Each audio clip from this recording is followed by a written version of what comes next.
Kota dengan gedung pencakar langit, pusat kapitalisme dunia dan jutaan mimpi, kini dipimpin oleh seorang anak muda imigran 34 tahun, muslim dan sosialis. New York City, jantung ekonomi global, baru saja memilih Zohran Mamdani sebagai wali kotanya. Bang Celi yang sekarang ada di London, bagaimana lihat kemenangan Zohran Mamdani ini? Jadi London menyambut kemenangan Zohran Mamdani di New York. Kebetulan di London juga, Mel, wali kotanya Sadiq Khan, jadi keturunan Pakistan. Muslim juga. Jadi ya. Yang satu Muslim di New York itu dari India, Gujarati, lahir di Uganda, sangat amat muda, brilian, ganteng. Kita tidak bicara soal London, tetapi gema dan kemenangan Zohran di New York itu bergema bukan hanya di London, saya kira di Jakarta juga, apalagi di India, India. Keturunan India di Amerika kurang lebih 2 juta ya, kurang lebih ya, saya lihat angka terakhir. Dan juga jumlah yang Muslim itu kurang lebih hampir sama ya, karena kan dari berbagai negara. Tetapi ini kan bukan soal kemenangan keturunan India, kemenangan keturunan Muslim di Amerika, di New York, di pusatnya perdagangan Amerika ya. Tetapi kemenangan demokrasi Amerika, saya kira. Hebatnya demokrasi Amerika itu ya banyak kelemahannya ya. Demokrasi Amerika melahirkan seorang Donald Trump. Tetapi demokrasi Amerika juga melahirkan seorang Zohran Mamdani yang muda, brilian, minoritas, imigran, gitu loh. Jadi di sini yang kita rayakan bukan hanya New York dan Zohran Mamdani, saya kira. Kita merayakan harapan bagi Amerika untuk demokrasi Amerika untuk terus memperbarui dirinya sendiri ya. Kan dalam beberapa tahun demokrasi di Amerika, di dunia maju, di Eropa itu mengalami berbagai disrupsi dan krisis ya. Kekuatan kanan keras kelihatannya menguat, perasaan anti imigran menguat, perasaan anti minoritas menguat. Pada saat yang sama kaum kiri garis keras juga melakukan perlawanan, kaum lingkungan hidup juga semakin mengecil. Jadi banyak hal terjadi, tidak sepenuhnya menyenangkan. Tetapi dengan lahirnya Zohran, dengan apa yang dilakukan, dibuktikan oleh warga dan rakyat di New York, itu kita punya harapan terhadap masa depan demokrasi, bukan hanya di Amerika, tetapi di berbagai negara. Dan kita bisa lihat bagaimana demokrasi, walaupun banyak kelemahan yang seperti saya bilang, bisa menghasilkan kejutan baru, harapan baru, dan memberikan semacam isyarat ke masa depan, bahwa plenty of things might happen, which will be very interesting to watch. Gitulah kira-kira, Mel. Ini kan dia menang lumayan, Bang. Hampir setengah warga New York ya. Dia 50,4%. Kemudian Cuomo 41,6 dan Curtis Sliwa itu 7,1. 50% untuk pemilu 3 orang nggak gampang, Mel. Ya, 50%. Betul banget, makanya. Kan ini 3 orang nih. Jadi kemenangannya bisa dianggap mandat penuh tuh. Mandat penuh. Nah, memang kita bisa bicara soal mandat untuk apa, kan dia jelas tuh. Topiknya adalah affordability. Jadi apartemen yang mahal, kebutuhan pokok yang mahal, bus di New York yang bukan cuma mahal tapi juga nggak pasti, sering terlambat. Ini kan di belakang saya bus London, double decker London, the red bus gitu kan. Warga New York pengen hidup yang mereka mencintai kota New York, tetapi kan kemahalan buat anak-anak muda, apalagi yang baru bekerja, baru kawin, baru punya anak, baru punya keluarga. Harga untuk misalnya menitipkan anak itu sebulan bisa 30 juta perak tuh, Mel. 30 juta hanya untuk satu anak loh, kurang lebih kalau dalam kurs rupiah. Kemahalan untuk keluarga baru. Jadi banyak yang mereka berkata bahwa we love New York but we cannot live in New York anymore, gitu loh. Nah, Zohran misalnya bercerita bahwa dia ketemu bapak-bapak yang tinggalnya 2 jam harus setiap hari bolak-balik dari Philadelphia ke New York untuk bekerja karena dia bekerja di New York tapi tidak bisa hidup di New York sehingga dia harus tinggal jauh banget. Kayak di Jakarta dia harus tinggal di Kerawang untuk bisa bekerja di Jakarta karena nggak bisa lagi bayar rumah, bayar kehidupan di Jakarta. Gitulah kira-kira problem di New York itu. Jadi Sohran menjanjikan bahwa dia akan membuat New York itu ramah dan murah. Ramah dan murah khususnya pendukung Sohran kan paling banyak anak muda, Mel. Ya, betul. Betul. Anak muda tuh ya volunteer. Jadi kampanye nggak mahal tetapi murah. Nah ini yang dia mau buktikan dengan pendekatan seorang sosialis demokrat atau demokrat sosialis. Kita lihatlah. Saya sih berharap bahwa sosialisme dia akan berubah bentuk menjadi lebih moderat. Jadi sosialis demokratik atau demokratik sosialisme itu berubah mengadopsi kapitalisme lebih banyak. Ini kan pusatnya kapitalisme, Mel. Ya, betul. Apartemen di New York itu lebih mahal bukan karena kapitalisme, tapi justru karena sosialisme. Karena dia regulasi yang terlalu banyak oleh pemerintah dalam membatasi suplai apartemen. Jadi mudah-mudahan Sohran bisa belajar. Ini kan anak muda 34 tahun. Mel. Jadi nggak apa-apa, dia coba kalau dia kebentur tembok, dia harus adaptif. Yang penting praktis, pragmatis. Kan tujuannya udah benar. Apartemen murah, barang murah, bus murah dengan pasti gitu ya. Child care yang murah gitu, penitipan anak yang murah, bagus sebagai tujuan. Tapi metode sosialisme itu terbukti di berbagai negara, di mana-mana semua sama, nggak jalan. Sehingga dia harus melihat kalau memang nggak jalan, dia adopsi yang sudah terbukti bisa membantu rakyat sejauh ini dalam mencapai kehidupan lebih baik. Tapi itu kan proses waktu. Jangan bebani dulu dia dengan ideologi. Biarin dulu dia coba. Yang penting adalah warga New York sekarang ini boleh merayakan kemenangan Sohran. Karena ini jangan lihat sosialismenya. Jangan lihat itu. Tapi lihat demokrasinya. Lihat harapan barunya. Lihat anak muda yang begitu cemerlang. Yang bisa mengalahkan dinasti Cuomo. Itu kan dia bilang. Now dalam pidato. We have defeated a political dynasty. Dia nggak sebut nama. Dia kutip perkataan bapaknya Andrew Cuomo yaitu Mario Cuomo yang juga sering dibilang dari John F. Kennedy. We campaign with poetry, but we govern with prose. Dia bilang bahwa now we have prepared the prose. Maksudnya memerintah dengan kebijakan yang benar bagi rakyat di New York. Gitu kira-kira, Mel. Yang tadi Abang bilang ya, maksudnya ini kan program-programnya nuansa sosialisme ini, apakah nanti jadi tantangan terbesarnya Zohran nih setelah 1 Januari nanti dilantik? Saya kira ya. Jadi dia harus melihat bagaimana apa yang dia sebut dengan metode sosialisme di pusat kapitalisme itu bisa berjalan. Mudah-mudahan kita nggak lihat, jangan berpikir ideologis dalam memerintah kota sekompleks dan sebesar New York. Tetapi yang kita harapkan kalau dia terbentur dengan metode itu, dia cukup pragmatis dan praktis. Yang penting he can deliver. Yang penting kan sebenarnya seorang pemerintah itu menjawab tantangan apa yang dihadapi oleh kotanya gitu loh. Tujuan apartemen murah benar, tapi kalau tidak bisa dengan cara rent control yaitu sosialisme cara New York, ya pakai aja kapitalisme dengan cara New York yang sudah memang terbukti membawa New York jadi kota besar. Jangan terlalu banyak regulasi membatasi orang membangun apartemen. Supaya apartemen murah kan. Karena kalau banyak orang bangun apartemen kan harga murah. Tapi kalau tidak ada lagi yang membangun apartemen harganya mahal. Oh, orangnya makin banyak. Kecuali orangnya pada pergi. Nah terus kalau dia mau pajaki orang kaya yang 1%, ya boleh-boleh aja. Tetapi kalau orang kayanya pergi dari New York pindah ke Florida kan nggak ada, habis basis pembayar pajaknya.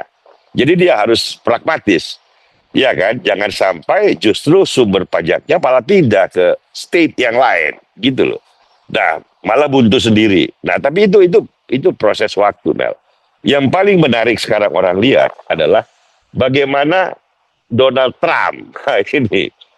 Ya kan, ini bagaimana hubungan Donald Trump dengan Sohran Mamdani. Karena majalah Economist, Wall Street Journal, New York Times sudah mengatakan bahwa the most interesting times in the future, salah satunya adalah bagaimana Sohran dan Donald Trump.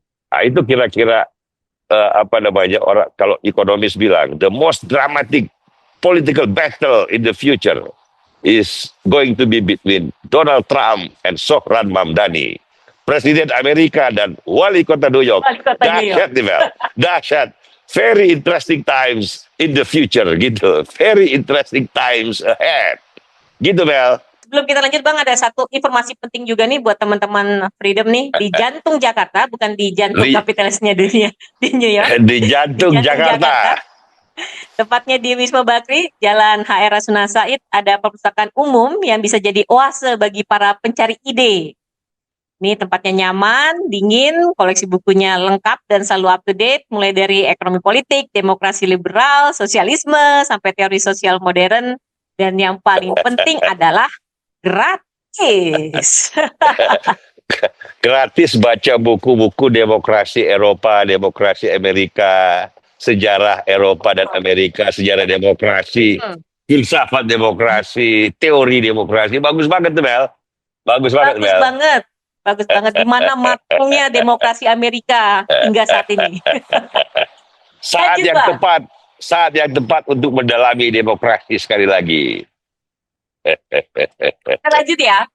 Oke. Di winning speech-nya Zohran itu kan langsung dia nembak Donald Trump tuh. I know you watch this, dia bilang 4 words for you, turn up your volume up.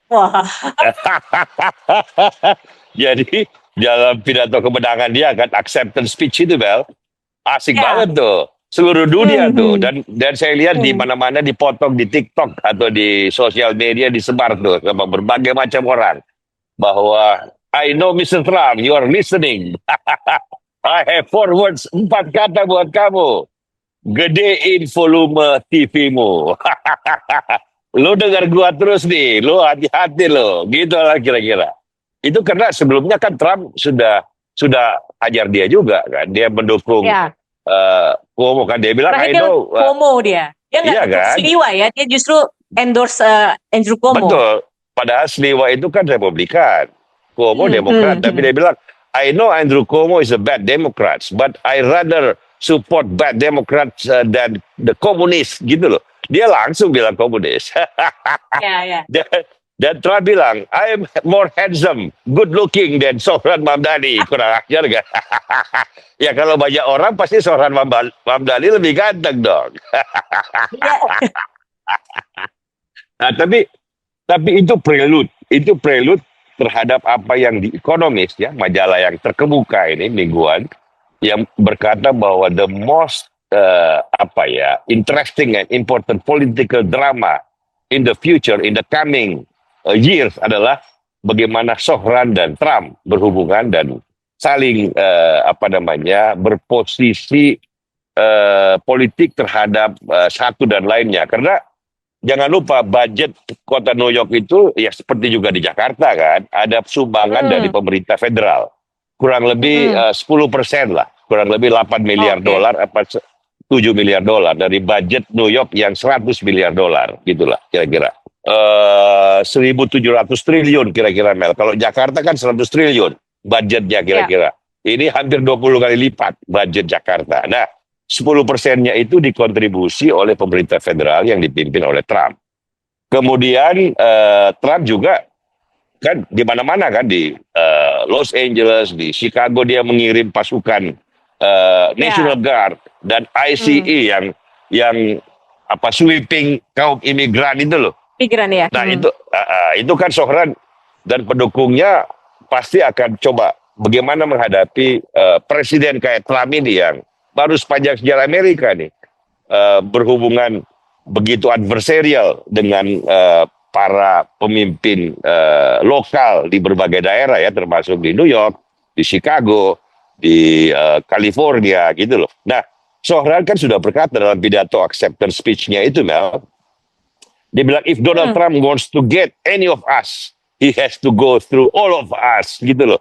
Jadi dia kalau mau hajar kita salah satu dari kita, dia harus menghadapi kita semua. Wah, udah genderang perangnya sudah ditabu di awal, Mel. Makanya ekonomis bilang the most important political drama ahead adalah bagaimana Gedung Putih dan apa namanya pusat pemerintahan kota New York itu saling berhadapan. Ini contoh. Tetapi buat kita kan itu bukan kelemahan demokrasi Amerika rasanya ya. Ini salah satu bentuk dinamisme baru gitu. Bagaimana pusat dan daerah, bagaimana tokoh yang populer dan muda seperti Sohran menghadapi seorang presiden yang adversarial, seorang presiden yang transaksional seperti Donald Trump.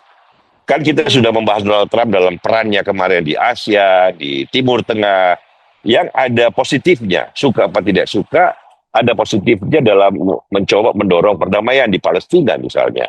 Ya. Mencoba mengupayakan perdamaian di Rusia dan Ukraina misalnya. Tetapi kalau lihat demokrasi Amerika internalnya, Trump ini banyak mendatangkan problematik yang baru dalam sejarah Amerika yang membuat banyak orang bertanya tentang demokrasi Amerika. Nah ini salah satu elemen dalam demokrasi Amerika, pusat dan daerah yang sangat penting. Yang selama ini karena dia sistem federal yang hidup menjadi salah satu kekuatan Amerika. Amerika tidak bisa dikatakan bahwa ada adagium dalam sejarah Amerika bahwa all politics is local. Jadi politik Amerika yang di Washington adalah cerminan dari dinamika atau kumpulan dinamika politik lokal yang sampai ke Washington DC. Nah sekarang Trump mau membalik itu, dia menjadikan Washington sebagai pusat politik domestik. Tetapi demokrasi Amerika saya kira jauh lebih tahan, jauh lebih kuat ketimbang seorang Trump ya. Ini kalau kita baca tulisan yang sangat berpengaruh dan sangat fundamental tentang demokrasi Amerika, yaitu dari Alexis de Tocqueville. Alexis de Tocqueville, penulis Prancis di pertengahan abad 19, menulis tentang demokrasi Amerika. Dia bilang kekuatan demokrasi Amerika adalah partisipasi lokal yang tinggi. Nah ini Sohran dan pendukungnya di New York City itu membuktikan sekali lagi kebenaran apa yang dikatakan Alexis de Tocqueville. Itu kekuatan demokrasi Amerika. Nah sekarang pemerintah federal yang dipimpin oleh Donald Trump yang kita sering sebut sebagai dewa mabuk, dewa mabuk. Ya, ini kita lihat jangan tutup buku dulu terhadap nasib demokrasi Amerika. Justru dia memperlihatkan sebuah fase baru dari perkembangan demokrasi di abad 21. Bagaimana hasil akhirnya kita belum tahu. Kan ini bagian dari interaksi antara Partai Demokrat, Sohran, sebenarnya Andrew Cuomo juga Demokrat, dengan Partai Republikan. Ya, Partai Republikan memiliki kandidat-kandidat yang setelah Trump ada J.D. Vance, ada Marco Rubio, Menteri Luar Negeri. Nah sekarang Demokrat belum punya, tetapi baru lahir satu sekarang, yaitu Sohran. Dan dia juga nggak bisa jadi presiden ya Bang? Ya, Sohran. Tapi kan dia bisa jadi senator, dia bisa jadi gubernur New York. Dia bisa jadi anggota Kongres, nah, dia bisa jadi Menteri Luar Negeri Amerika di suatu masa nanti, atau Menteri Dalam Negeri Amerika di suatu masa nanti, gitu kan? Kita nggak tahu, tetapi kan bahwa ada tokoh baru lahir dan menarik dan keturunan migran, keturunan minoritas Islam di Amerika, itu membuat demokrasi Amerika sekarang ini berwarna yang lumayan menarik untuk disaksikan. Ini nggak gampang loh. Kayak Jakarta pernah punya gubernur Ahok minoritas kan, di tengah masyarakat Muslim ada muncul seorang Ahok.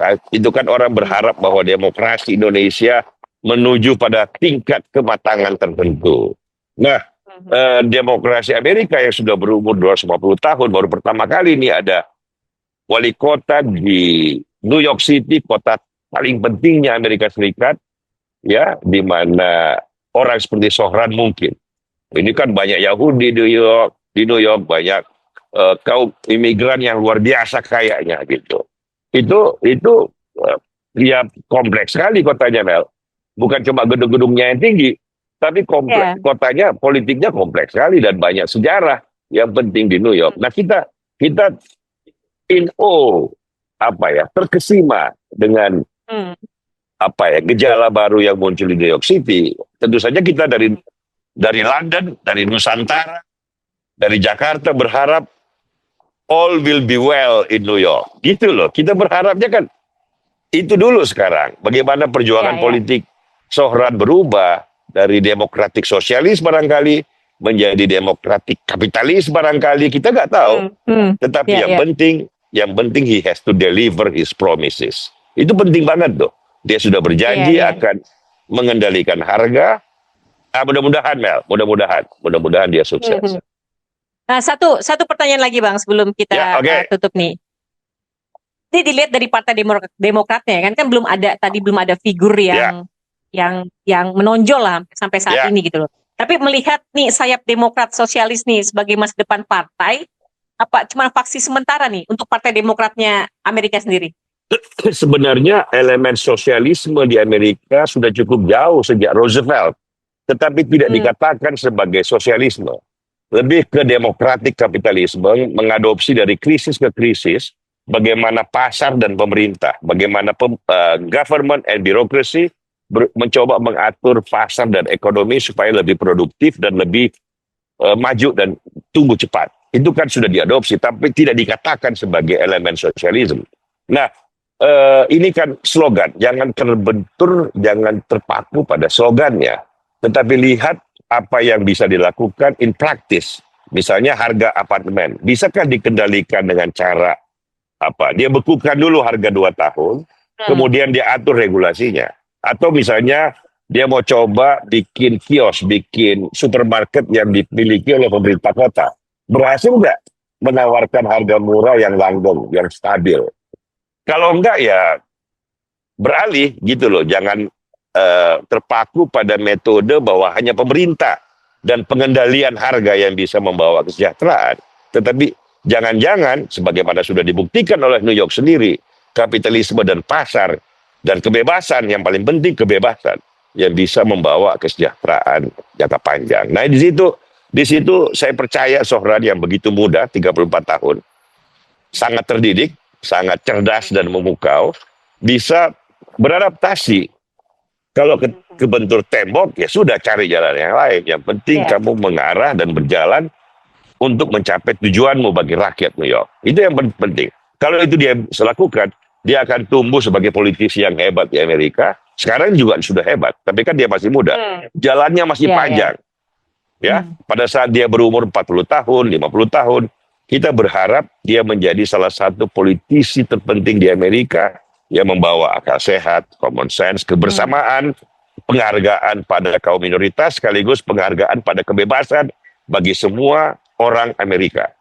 Dan penghargaan bagi demokrasi, kebebasan buat dunia dimanapun. Kira-kira kan itu yang kita harapkan dari tokoh muda yang lahir dalam sejarah gitu loh. Benar nih buat anak-anak muda Indonesia nih, Zohran Mamdani ini mungkin hanyalah satu nama nih ya, tapi simbol zaman nih. Zaman Simbol ketika zaman. anak muda tidak lagi menunggu giliran, tapi menciptakan panggungnya sendiri. Mantap, Cik Mel. Baik Bang Celi, terima kasih. Di London dingin kayaknya itu. Salam dari London, 12 derajat penuh angin, windy day. Oke, baik, terima kasih Bang Celi. Terima kasih teman-teman Freedom yang sudah bergabung. Demikian Top News International Freedom Institute.